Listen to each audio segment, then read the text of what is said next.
Bismillahirrahmanirrahim. Assalamualaikum warahmatullahi wabarakatuh. Jumpa lagi bersama saya Nasri di channel Hainas. Hari ini saya bersama seorang teman, seorang sahabat. Kalau dilihat dari backgroundnya ada mesin, di belakang ada bubuk kopi. Beliau adalah seorang pengusaha kopi, pengusaha muda khususnya. Untuk itu kita coba bicara-bicara atau bincang-bincang bersama beliau tentang bagaimana awal mula beliau mulai tertarik untuk usaha kopi. Untuk itu kita kenal-kenalan dulu. Assalamualaikum warahmatullahi wabarakatuh. Waalaikumsalam warahmatullahi wabarakatuh. Oke, silahkan dikenalkan dirinya, Bang. Ya, perkenalkan saya Mahmudi. Saya sahabat dari Bang Nasri. Bang Nasri sering juga jumpa sama Bang Nasri. Terus saya sekarang ini buka usaha di Lampahan Barat, buka usaha roastery sekaligus produksi kopi. Brandnya Tos Cafe. Ini ya. Brandnya Tos Cafe. Ya. Tos Cafe atau Tos Coffee? Coffee ya, Tos Coffee. Tos Cafe. Oke, Yit, kenapa ini memilih usaha kopi ini? Sejak kapan mulai tertarik dengan usaha kopi? Oh, usaha kopi. Usaha kopi sebenarnya sudah lama tertarik dengan usaha kopi. Tapi nggak diseriusin, Bang. Jadi kan udah lama tuh kapan tuh? Masih sejak mahasiswa. Oh, mahasiswa. Jadi sejak mahasiswa itu kan kita sering kegiatan organisasi gitu. Organisasi ke daerah-daerah lain. Pasti yang ditanyanya tentang kopi. Gitu. Awalnya ketika orang pesan, kita pesan punya orang. Kita belilah ke tempat-tempat oleh-oleh gitu. Kita kirim gitu. Ya. Udah beberapa kali pengiriman kan kita juga jadi punya rasa keinginan. Jadi keinginan untuk memproduksi sendiri gitu. Memproduksi dengan brand sendiri. Brandnya pun sudah 3 kali ganti gitu. Oh, berarti udah 3 nama dong ya? Udah 3 nama. Mungkin bisa diceritain itu, kok bisa jadi 3 nama? Dulu kayak nggak pede, Bang. Buat brand terlalu besar, terlalu wah gitu, sementara usahanya kecil, jadi nggak pede. Jadi buat lagi, akhirnya ada beberapa di 2020 awal baru mulai tetapkan untuk ya udah konsisten dengan brand yang ini gitu. Ya kemarin itu apa tuh mereknya, brandnya?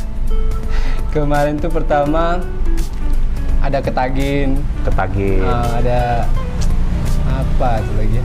Ketagin itu kecanduan ya. Mantap sebenarnya filosofinya tuh. Mantap filosofi ya, Pak. Kemudian karena memang mungkin nggak cocok aja mungkin, ya. Jadi berubah dan logonya juga kurang bagus karena desainnya masih desain abal-abal.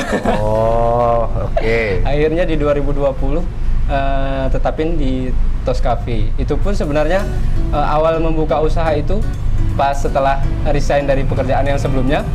Buka usaha itu pertamanya lebih ke market, Bang. Maksudnya kayak mana? Buka market dulu. Pas masa itu buka market, udah buka market di 2020 awal. Minimarket ya? Minimarket kan. Minimarket, udah kita buat minimarket. Habis itu terus kayak kecenderungannya lebih ke kopi juga, Bang. Akhirnya dibarengi lah buka minimarket sekaligus sembari kopi. Oh, gitu. Tapi keseriusannya lebih banyak di kopi sebenarnya, Bang. Kopinya sendiri Said dari kebun sendiri atau kayak mana ceritanya? Dari kebun sendiri, banyak dari kebun sendiri juga. Dari kebun sendiri, orang tua sebenarnya. Kebun kopi orang tua. Kita olah. Terus kemudian juga ada dari kebun-kebun lain. Karena kebun orang tua kan di dataran agak rendah, Bang. Oh, dataran rendah. Agak rendah. Jadi sebagian orang minta yang di ketinggiannya ini nggak masuk lah. Ya, punya orang tua tadi. Dari daerah Limbaraya. Ya. Berarti sebagian dari kebun sendiri, mungkin sebagian dari supplier lain gitu ya. Oke. Itu, Bang. Itu yang dijual bubuk kopi atau kayak mana? Kita jual bubuk kopi juga iya, green bean juga iya, Bang. Karena sebagian kita proses. Ada juga roast bean beberapa kawan-kawan. Roast bean itu apa? Roast bean itu biji yang udah di roasting, Bang. Biji yang udah di roasting. Kan kafe-kafe sebagian mintanya bijinya yang udah di roasting. Oh ya, berarti di kafe tinggal di grinder aja, grinder gitu ya. Oh gitu. Iya, Bang. Jadi sejauh ini sejak 2020 awal mula Said usaha kopi, yang paling sering beli itu dari mana aja tuh? Yang Oh, yang paling sering, Pak ya? hmm, Kalau yang paling sering sebenarnya lebih di seputaran Aceh Tengah, Banda Muria, masih seputaran Aceh, Pak. masih seputaran Aceh lah ya. Seputaran Aceh. Karena kita lebih ke join sama kawan-kawan pemain kopi juga. Misalnya gini, Misalnya dia ada mana? orderan tinggi, kan misalnya beberapa kilo misalnya. Betul. Kan tinggi tuh, dia nggak bisa penuhi. Jadi Iya. kita bantu. Oh, Kita gitu. bantu. Kita kan masih kecil nih, nebeng lah sama dia. Oh. Gitu. Terus sebagian minta green bean. Mereka kan nggak sempat proses mungkin karena kesibukannya udah tinggi. Kita ini kan masih Pokoknya tersedia masih lah. pemula kan, kapan diminta masih bisa gitu. Ya, Kita oke. proses gitu. Terus satu lagi kan di sini di daerah sini kan banyak robusta, Bang. Oh, daerah Lampahan. Daerah Lampahan ke arah pokoknya Pintu Rimagayo itu rata-rata kebanyakan robusta. Bang. Robusta yang tanam Sementara orang. kan kawan-kawan yang di Aceh Tengah dan Banda Muria daerah Simpang 3 Pondok Baru itu mereka kekurangan robusta. Oh. Jadi kita supply dari sini, Bang. Oh, berarti kebutuhan-kebutuhan yang nggak dimiliki sama teman-teman di Aceh Tengah mungkin ya, Ya, dia ngambil sama Said. ya. Oh gitu ya kawan-kawan yang lagi nonton channel Hainas. Mungkin bagi teman-teman yang butuh atau pengen menikmati kopi Tos Coffee, bisa langsung ke alamat nanti ditulis di sini ya. Oke. Said, kemudian Said, selain penjualan kopi dalam bentuk biji atau roast itu, ada nggak jual bubuk kopi gitu yang dikemas Ada, Bang. sedemikian rupa, mungkin per kilo, per setengah kilo, yang produknya udah diekspor ke luar daerah gitu? Kalau kita produksi bubuk kopi juga ya, Bang. Kita dengan kemasan aluminium foil juga ya. Itu tapi masih belum begitu bagus pasarnya, Bang. Karena kan masih pemula, Bang kan. Jadi pasarnya belum begitu bagus. Sementara kita kalau untuk bubuk kopi yang sekarang ini masih banyak itu, kemarin tuh sempat buat iseng-iseng buat kopi tradisional, Bang. Kopi tradisional tuh yang Jadi- kayak mana tuh? Yang digongseng dengan tangan. Oh, yang di roasting manual gitu ya? Manual. Karena kan rupanya di daerah-daerah kita ini lebih cenderung suka dengan yang gongseng manual, Bang. Gongseng manual tuh pakai api gitu, Pakai pakai api. kayu gitu ya. Nah, jadi kita gongseng manual. Nih, masih ada juga kita gongseng manual. Terus kita kemas dengan kemasan ekonomis. Ternyata itu lebih diterima. Lebih diterima kalau di pasar sini ya. Pasar sini. Kalau untuk keluar ya biasa kayak kemasan aluminium foil, ada wine, semi wash, full wash gitu. Itu juga. Berarti saya memproses kopi jenis wine juga. Proses juga, Bang. Itu, Bang. Oh, gitu. juga. Itu yang dijual bubuknya juga gitu ya. Bumbunya juga, tapi ada juga kawan-kawan minta biji. Oh. Kita kasih juga. Oke, gitu. Kenapa nggak?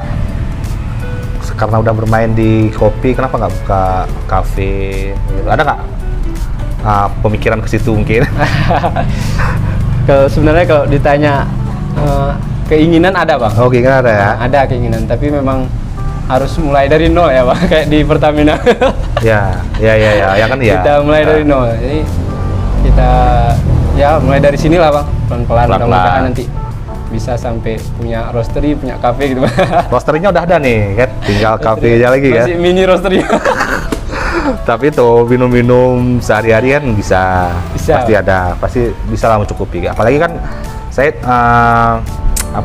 bekerja sama ya dengan Iya. teman-teman pemain kopi lain, Iya. gitu. Artinya kan supplier ada lah, gitu. Ada. Jadi produksi bubuk pasti bisa lah diambil dari teman-teman yang lain. Ya bisa. Kalau untuk kopi kemas, kopi misalnya untuk minum-minum kopi di sini kita juga buat tuh gerobaknya di depan, Bang kan. Tapi gerobak pinggir jalan gitu, Bang kan. Kalau misalnya orang-orang mau ngopi, sekitar 5 orang di situ biasanya. Depan. Oh, oke. Di dalam cup, kopi cup gitu aja. Iya. Ini sambil minum kopi nih kawan-kawan ya. Iya, Bang, minum. Ini sambil minum kopi sambil cerita juga kita ya. Iya. Jadi selama ini kita bicara keuntungan nih ya. Iya. Mana yang lebih untung kita menjual dengan proses apa tadi namanya, kopi yang sudah diproses atau kopi yang belum diproses? Karena gini, kan ada fluktuasi harga, baru-baru ini ada harga turun. Ketika kopinya udah mulai habis, harganya udah naik gitu. Itu menurut Said sendiri kayak mana? Oh, kalau misalnya keuntungan dari kopi yang saya udah kayak bubuk gitu ya, udah Kan kopi kemasan. Biasanya kan petani jualnya apa nama istilahnya tuh, gelondong apa? Jual gelondong kayak gitu, tanpa diproses kayak gitu. Jadi kan mungkin teman-teman yang lain apa namanya membandingkan harga dengan proses dan tidak diproses. Menurut Said sendiri keuntungannya tuh di mana gitu? Oh, kalau keuntungan udah pasti semakin banyak kita prosesnya pasti semakin besar juga keuntungannya kan Bang. Kalau misalnya dari orang yang jual dari petani-petani yang jual gelondong, tentunya dia harganya udah pasti, harga gelondong pasti murah Bang kan. Tapi kalau dengan kita proses ada penambahan harga beberapa persen lagi gitu Bang. Istilahnya lebih untung kalau kita jual kalau seandainya petani-petani semua proses sampai dengan green bean udah pasti banyak keuntungannya untuk petani Bang. Tapi lagi-lagi ke waktu Bang. Kan kalau lagi panen raya petani nggak sempat proses dia. Nggak sempat proses. Nggak sempat proses. Sementara kan orang kerja di kebun itu harus segera dibayar gitu Bang. Ya. Akhirnya jual ke pengepul, ke toke gitu. Ke toke. Panjang lah. Akhirnya kan petani cuma dapat segitu gitu. Berarti selain usaha kopi kan saya usaha market nih. Iya. Gimana nih perbedaan keuntungannya? Apakah kopi, apakah market, atau sama-sama dijalanin terus gitu? Itu Bang, untuk tahun ini lagi lihat-lihat dulu Bang. Yang mana yang nanti lebih tinggi gitu kan. Kita survei lah ya. Kita survei dulu. Apakah kalau memungkinkan keduanya bisa dua-duanya jalankan gitu kan. Tapi untuk sementara ini yang besar itu di kopi Bang. Apalagi dengan harga yang sekarang ini. Ternyata dengan harga tinggi itu pelaku pebisnis kopi juga menguntungkan Bang. Bukan berarti merugikan pebisnis kopi yang produksi kopi kan. Tapi dengan tingginya harga mereka juga diuntungkan. Petani juga diuntungkan. Oh gitu ya. Jadi apa yang ingin Said sampaikan kepada mungkin petani-petani muda, petani-petani kopi di Benam Meriah atau di Takengon yang bisa memotivasi mereka untuk mengolah kopi itu? Mungkin ada yang ingin disampaikan? Sebenarnya kami juga baru dalam berbisnis kopi, tapi saran dari kami, yuk sama-sama kita proses kopi kita. Kalau bisa kopi kita yang keluar itu lebih banyak yang berbentuk produk. Karena ketika barang yang keluar itu berbentuk barang jadi, bukan barang mentah, tentunya keuntungan itu udah berputar dulu di sini. Udah berputar dulu di daerah kita, baru dia keluar. Dia keluar dengan harga tinggi tentunya Bang. Tapi perputarannya itu dari daerah kita gini. Karena kan proses demi proses itu uang kan Bang. Betul. Saya proses dari gelondong ke green bean, tentu kan ada uang di situ. Dari green bean ke bubuk kopi ada juga uang gitu. Kan sebenarnya proses itu udah di sekitar kita. Tapi sekarang ini saya lihat banyak sekali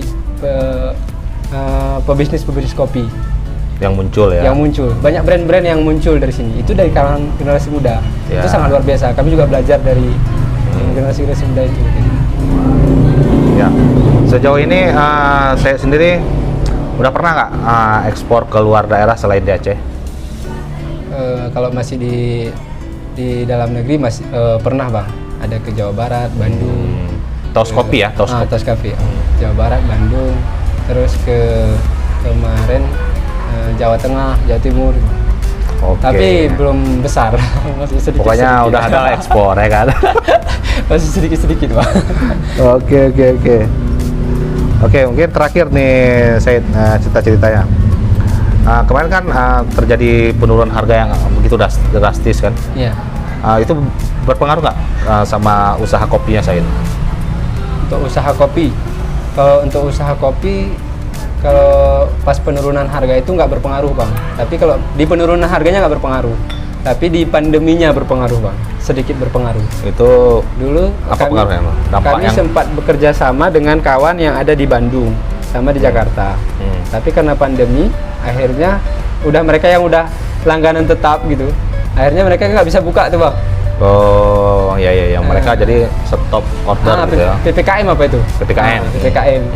Pas itu kan mereka nggak bisa buka, jadi nggak ada lagi lah sampai sekarang. Sampai sekarang mereka belum hubungi lagi. Belum hubungi lagi untuk beli kopi sama beli saya. kopi. Tapi kami sering follow up untuk sama mereka, tapi belum ada lagi orderan dari mereka. Ada juga dari Bandung kemarin. Berarti dari segi harga tidak berpengaruh.